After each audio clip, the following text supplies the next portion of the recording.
Hello students, আমি Moumita ma'am. আশা করি তোমরা সকলে খুব ভালো আছো। Welcome back to our channel. Students, আজকে আমি তোমাদের সেকেন্ড সেমিস্টার মেজর ইংলিশ থেকে তোমাদের যে ড্রামার যে সব থেকে শেষ যে ড্রামাটি রয়েছে দ্য ফ্রগস, সেখান থেকে কিছু 12 মার্কসের কোয়েশ্চেন নিয়ে আলোচনা করব, যেগুলো তোমাদের আপকামিং এক্সামের জন্য খুবই ইম্পর্টেন্ট। তো ক্লাসটি তোমরা স্কিপ না করে একদম শুরু থেকে শেষ পর্যন্ত পুরোটা দেখবে, তাহলে তোমাদের অনেকটাই কিন্তু তোমরা বুঝতে পারবে এবং তোমাদের হেল্পফুলও হবে আশা করছি। তো ক্লাসটি শুরু করার আগে বলে রাখি যে আমাদের অনলাইন ক্লাস কিন্তু চলছে এখনো। তোমরা যারা আমাদের কাছে অনলাইনে অ্যাডমিশন নিতে চাও তারা আমাদের হেল্পলাইন নাম্বারে যোগাযোগ করতে পারো। আমাদের হেল্পলাইন নাম্বার দুটো রয়েছে, একটা হচ্ছে 6295916282, আর একটা হচ্ছে 7076398606। তোমরা যে কোনো একটি নাম্বারে যোগাযোগ করে আমাদের সঙ্গে যুক্ত হয়ে যেতে পারো। তোমরা যারা এখন অ্যাডমিশন নেবে, তোমাদের কিন্তু আমাদের যেটা স্টার্টিং থেকে সেম কোর্স ফি ছিল 999 টাকা, তোমাদের কিন্তু ওটাই পে করতে হবে। এবং তোমরা যারা এখন অ্যাডমিশন নেবে, তোমরা মানে লাস্ট মান্থের আমরা জবে থেকে ক্লাস শুরু করেছি, মানে যে সমস্ত নোটসগুলো প্রোভাইড করা হচ্ছে তোমরা কিন্তু সবগুলোই পেয়ে যাচ্ছ, ঠিক আছে? তো দেরি না করে ঝটপট তোমরা আমাদের হেল্পলাইন নাম্বারে যোগাযোগ করে আমাদের সঙ্গে যুক্ত হয়ে যেও। চলো টপিকটি শুরু করি। দেখো, তোমাদের আমি দ্য ফ্রগস ড্রামাটা থেকে তোমাদের the pot of gold are the frogs এর মধ্যে অপশন রয়েছে। তো অনেকে রিকোয়েস্ট করেছিলে যে ম্যাম দ্য ফ্রগস থেকেও আনুন দ্য পট অফ গোল্ড।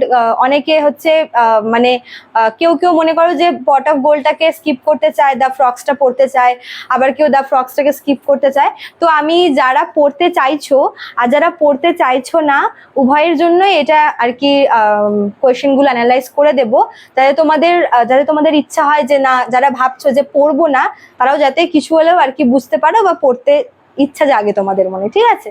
চলো দেরি না করে শুরু করে দিই। দেখো, তোমাদের আমি দ্য ফ্রগস থেকে টোটাল 6টা আর কি কোয়েশ্চেন রেখেছি 12 মার্কসের। তো প্রথম যেটা 1 নম্বর রয়েছে সেটা হচ্ছে the frogs as a comedy drama হিসেবে দ্য ফ্রগসকে ডেসক্রাইব করতে বলা হয়েছে। অর্থাৎ দেখো, একটা ড্রামা সেটা কমেডি হবে নাকি সেটা ট্র্যাজেডি হবে, এটা কিন্তু তার মানে ফিচার্সের উপরে, তার এন্ডিং এর উপর ডিপেন্ড করে। এবং আমরা এই দ্য ফ্রগস ড্রামাতে দেখি যে লাস্টে কিন্তু সবকিছু আর কি ঠিকঠাকভাবে শেষ হয়ে যায়। তো এই জন্যই এটা একটা কমেডি ড্রামা। এবং এছাড়াও আমরা এই ড্রামার ভেতরে, ড্রামাটা পড়াকালীন অনেক কিছু এমন দেখি যেগুলো কিন্তু ড্রামাটাকে আর কি কমেডি ড্রামা হিসেবে করে তুলেছে। তো ওই সমস্ত ফিচার্সগুলো, ওই সমস্ত পয়েন্টসগুলো তোমাদের লিখতে হবে যে দ্য ফ্রগসকে কেন কমেডি ড্রামা বলা হয়েছে, অর্থাৎ কোন কোন ফিচার্সগুলো ব্যবহার করেছে অ্যারিস্টোফেন্স, যে কারণে হচ্ছে এই ড্রামাটা কমেডি ড্রামা হয়েছে, ঠিক আছে? নেক্সট দেখো, question number 2, title of the drama. এই ড্রামাটার নাম দ্য ফ্রগস কেন? দেখো, নর্মালি যে মানে ড্রামার নাম যেহেতু এটা মানে কি হয় যে তোমার কিছু কিছু ড্রামা এরকম থাকে যে যেগুলোতে যেগুলো মনে করো যে তোমার বিস্ট নিয়ে যে সমস্ত ড্রামাগুলো তৈরি, যেরকম হচ্ছে ভলপনে রয়েছে একটা যেটা হচ্ছে বিস্টদের নিয়ে তৈরি।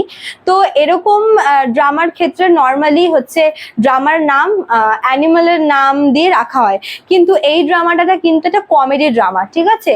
এবং এরকম একটা ড্রামা যেখানে আমরা একটু মানে পৌরাণিক কিছু দৃশ্য দেখতে পাই, আবার সেখানে কিছু আমরা মানে এনশিয়েন্ট রোমের কিছু এনশিয়েন্ট এথেন্সের কিছু আর কি দৃশ্য দেখতে পাই। তো সব মিলিয়ে নর্মালি যদি আমরা দেখি তাহলে ড্রামাটার নাম কিন্তু অন্যরকম হওয়া আর কি দরকার ছিল, কিন্তু সেখান থেকে দেখতে গেলে এই ড্রামাটার নাম রেখেছে দ্য ফ্রগস, ঠিক আছে, ব্যাং। তো এরকম একটা উইয়ার্ড টাইপের নাম রাখার কারণ কি? তো এটাই তোমাদের লিখতে হবে এই টাইটেল অফ দ্য ড্রামাতে, যে এই ড্রামাটার নাম দ্য ফ্রগস কেন রেখেছে, এই নামটা রাখার তাৎপর্যটা কি, ঠিক আছে? তারপর দেখো, তোমাদের 3 নম্বরে বলেছে রোল অফ কোরাস। এই যে এই ড্রামাটা রয়েছে দ্য ফ্রগস, এই ড্রামাতে আমরা কোরাসের রোলে কিন্তু কতগুলো ব্যাংকে দেখতে পাই, দ্য ফ্রগস। তো মেনলি এদের নামেই হচ্ছে এই ড্রামাটার নাম দ্য ফ্রগস রাখা হয়েছে। তো এই ফ্রগসদের আর কি রোলটা কি, মানে এই ড্রামাতে তাদের চরিত্রটা কেমন, তারা কি চরিত্র প্লে করেছে সেটা এখানে আর কি বলেছে, ঠিক আছে? কারণ এরাই হচ্ছে এই ড্রামার মেন কোরাস। তারপর দেখো 4 নাম্বার, এটা ভীষণ ইম্পর্টেন্ট, রোল অফ জ্যান্থাস। জ্যান্থাস হচ্ছে যে কিনা ওর আর কি যে আর কি গ্রিক গড আছে, তার আর কি কি বলবো সার্ভেন্ট। তো সে আর কি তার যে ক্যারেক্টারটা এখানে আমরা ভীষণই মানে একটা কমিক একটা ক্যারেক্টার সে প্লে করে।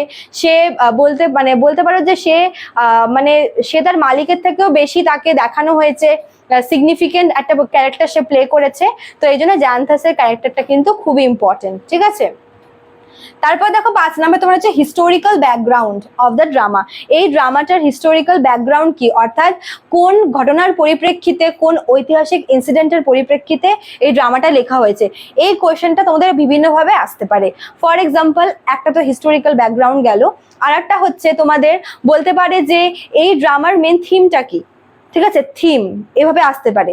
তারপর মনে করো যে তোমাদের বলতে পারে যে এই ড্রামাতে মানে কোন মেসেজটা দেওয়া হয়েছে, ঠিক আছে, অথবা মানে এই ড্রামার মানে মেন বৈশিষ্ট্যগুলো কি কি, মানে যাই দিক না কেন, মানে মেন ড্রামাটার বিষয়বস্তু যদি তোমাদের বলে যে থিমটা কিসের বা কোন মেসেজ এখানে দেখানো হয়েছে, বা এখানে হচ্ছে দেখো এটা তোমার ইউরিপিডিসের মানে ইউরিপিডিসকে পাতাল থেকে আর কি মর্তে আবার রিবর্ন করানোর ব্যাপারটা যেটা, তো এখানে আমরা ইউরিপিডিসের কিছু রোল আমরা দেখতে পারবো, মানে ইউরিপিডিসকে কেন নিয়ে আসা হচ্ছে সবকিছু তোমরা এই হিস্টোরিক্যাল ব্যাকগ্রাউন্ডের মধ্যে পেয়ে যাবে। তো এটা পড়লেই বাকিগুলো কিন্তু হয়ে যাচ্ছে। জাস্ট বললাম যে ঘুরিয়ে ফিরে আসতে পারে, কিন্তু অ্যান্সার কিন্তু একটাই, ঠিক আছে। আচ্ছা, লাস্ট দেখো বলেছে how is the rivalry between Aeschylus and Euripides comedic in the drama. মানে এই ড্রামার আমরা শেষে দেখি যে যখন হচ্ছে ওরা হেডসে পৌঁছে যায়, ওখানে দেখে যে একদিকে এসকেলাস আর এদিকে ইউরিপিডিস দুজনের মধ্যে কি একটা রাইভাল শুরু হয়, একটা মানে বাক বিতর্ক দেখা যায়, ঠিক আছে। এবং সেখানে আমরা দেখি যে ওরা আর কি মানে ইন্টেনশন নিয়ে গিয়েছিল ইউরিপিডিসকে নিয়ে আসার পাতাল থেকে, কিন্তু যখন ওখানে গিয়ে দেখে যে সেই বাকযুদ্ধে ইউরিপিডিস হেরে যাচ্ছে এবং এসকেলাস আর কি জিতে যাচ্ছে, তখন কিন্তু ওরা ইউরিপিডিসের বদলে এসকেলাসকে মর্তে আবার নিয়ে আসে, আবার পাতাল থেকে আর কি রিবর্ন করায় গ্রিকে। তো ওদের মধ্যে এই যে কি কি বিষয় ওদের মধ্যে বাকবিতর্ক হচ্ছিল, যেটা হেডসের সবাই এনজয় করছিল দাঁড়িয়ে, ঠিক আছে। তো ওই জিনিসটাই তো হচ্ছে তোমাদের এখানে বলেছে যে ওদের যে এই যে রাইভালরিটা, ওদের যে বাকবিতর্ক সেটা কতটা আমার গুরুত্বপূর্ণ এই ড্রামার জন্য। তো এই 6টা তোমাদের ছিল দ্য ফ্রগস থেকে 12 মার্কসের কোয়েশ্চেন। আশা করি তোমরা বুঝতে পেরেছো। ভালো লাগলে অবশ্যই লাইক কমেন্ট করবে, শেয়ার করবে। দেখা হচ্ছে নতুন একটা টপিক নিয়ে নতুন ক্লাসে। Thank you.